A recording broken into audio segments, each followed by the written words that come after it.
बच्चों, आप सबको मेरा नमस्कार। आज हम पढ़ेंगे कक्षा 10वीं गणित में अध्याय 3 एक चर का द्विघात समीकरण, quadratic equations in one variable. आइए इसे एक उदाहरण से समझने का प्रयास करते हैं। एक व्यक्ति अपनी ज़मीन के किसी भाग में 800 वर्ग मीटर क्षेत्रफल का एक ऐसा आयताकार बगीचा बनाना चाहता है जिसकी लंबाई उसकी चौड़ाई से दुगनी हो। व्यक्ति को बगीचे की लंबाई और चौड़ाई कितनी रखनी चाहिए? हमको मानना पड़ेगा। माना कि बगीचे की चौड़ाई x मीटर है। हम चौड़ाई को कितना मान लें? x मीटर मान लेते हैं।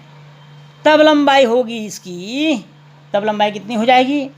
2x मीटर होगी। क्यों? क्योंकि वो प्रश्न के अनुसार उसकी चौड़ाई से दुगनी है, 2x मीटर होगी। अब चूंकि बगीचा कैसा है?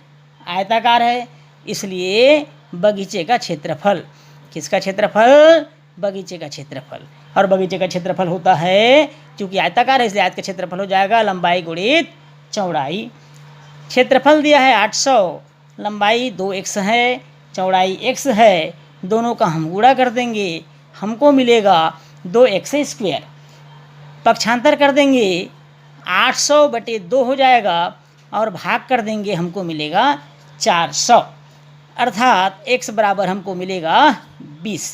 अब हम कह सकते हैं कि चौड़ाई 20 मीटर है, तब लंबाई कितनी होगी? 2x है, अर्थात 40 मीटर होगी।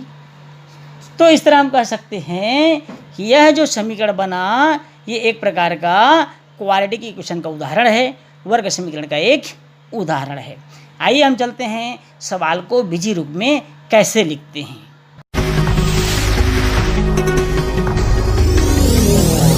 अब हम आते हैं सवाल को बीजी रूप में लिखना। सवाल को बीजी रूप में कैसे लिखेंगे, इसका हम अवलोकन एक उदाहरण से करते हैं। उदाहरण है, नरेश को अपने घर के सामने 500 वर्ग मीटर क्षेत्रफल वाली एक समकोण त्रिभुजाकार क्यारी बनवानी है, जिसमें वह आधार की भुजा की लंबाई शीर्ष लंब की लंबाई से 30 मीटर अधिक रखना चाहता है।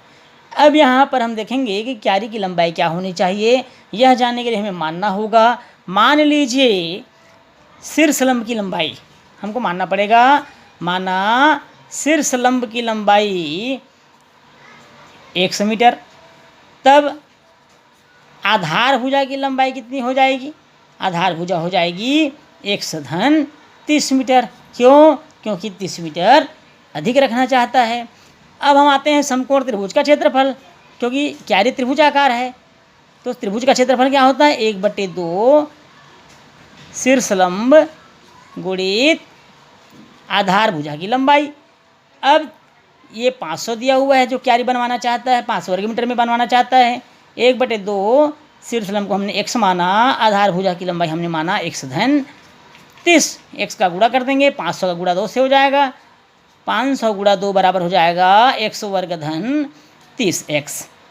500 दूनी होता है 1000, 100 वर्ग धन 30x हो गया, गुणा कर दिया उस। अब इसे पक्षांतर कर देंगे, 100 वर्ग धन 30x ऋण 1000 बराबर हो जाएगा 0।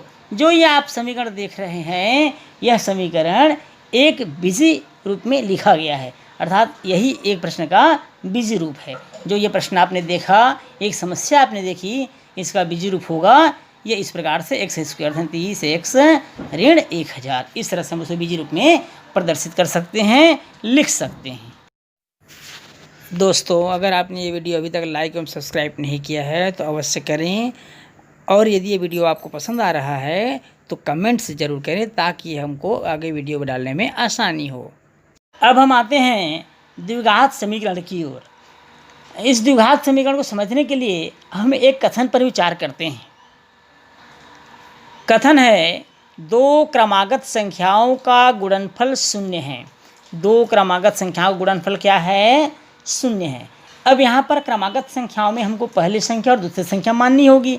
तो माना कि पहली संख्या, अगर हम पहली संख्या को x मान लें, x है तब दूसरी संख्या क्या होनी चाहिए?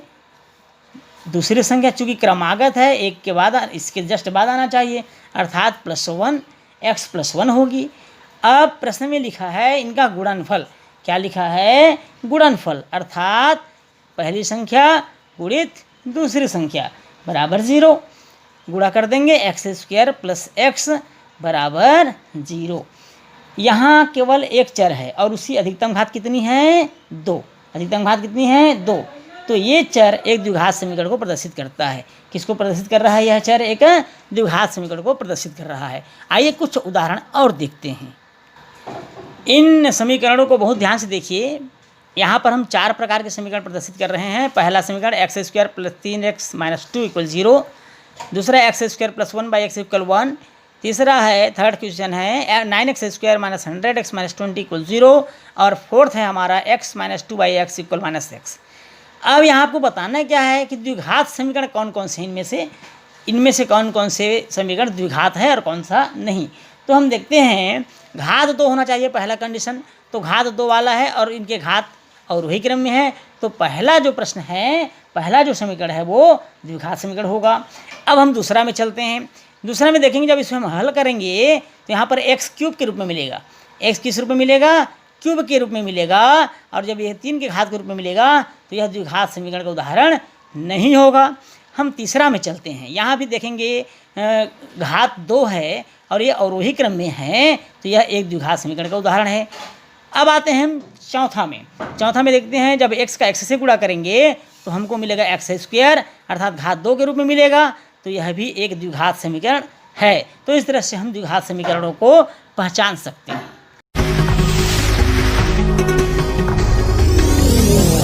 अब हम आते हैं द्विघात समीकरण के मूल। द्विघात समीकरण के मूल, मान लीजिए एक समीकरण px बराबर x² - 3x + 2 एक द्विघाती बहुपद है। इस बहुपद के शून्यक x के वे मान होंगे जिनके लिए px क्या होगा? 0 होगा। शून्यक मालूम करने के लिए सबसे पहला काम हमको ये करना होगा कि ये जो समीकरण है इसका हम गुणनखंड कर लेते हैं। इस समीकरण का क्या कर लेते हैं? हम गुणनखंड कर लेते हैं। और गुणनखंड के लिए हम सबको मालूम है कि पूर्व के क्लास में हमने इसका अध्ययन कर लिया है। मध्य पद को तोड़ देते हैं और तोड़ते इस प्रकार हैं कि गुणा करने से वही मिले जो प्रथम पद और अंतिम पद होता है, और जोड़ने अथवा घटाने से हमको मध्य वाला पद मिलना चाहिए। क्लास 9 में इसका अध्ययन कर चुके हैं। इसमें कामन ले लीजिए, x - 2 -1 इसमें कामन निकल जाएगा, x - 2, फिर दोनों में कामन है x - 2 और बाहर बचा हुआ है x - 1।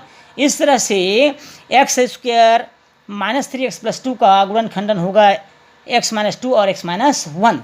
यदि x - 2 = हम 0 मानते हैं तो x बराबर होगा +2। इसी प्रकार x - 1 = 0 मानते हैं तो x बराबर हो जाएगा +1। अतः हम कह सकते हैं कि जो द्विघात समीकरण था उसके मूल होंगे 1 और 2। 1 और 2। आइए कुछ और उदाहरण से हम इनको समझने का प्रयास करते हैं। अब जो ये वर्ग समीकरण है, वर्ग समीकरण क्या था हमारा? x² - 3x + 2 बराबर 0 = 0 में x के ऐसे मान पता करते हैं जिनके लिए समीकरण के दोनों पक्ष बराबर हो। हम इन मानों को ही क्या कहेंगे? मूल कहेंगे। तो इन मानों को पता करने के लिए वही प्रक्रिया जैसे इससे पहले हमने दोहराया था, गुणनखंड किया था, और गुणनखंड करने से हमको मिला था x - 2 और x - 1 मिला था, अर्थात x के 2 मान हमको प्राप्त हुए थे।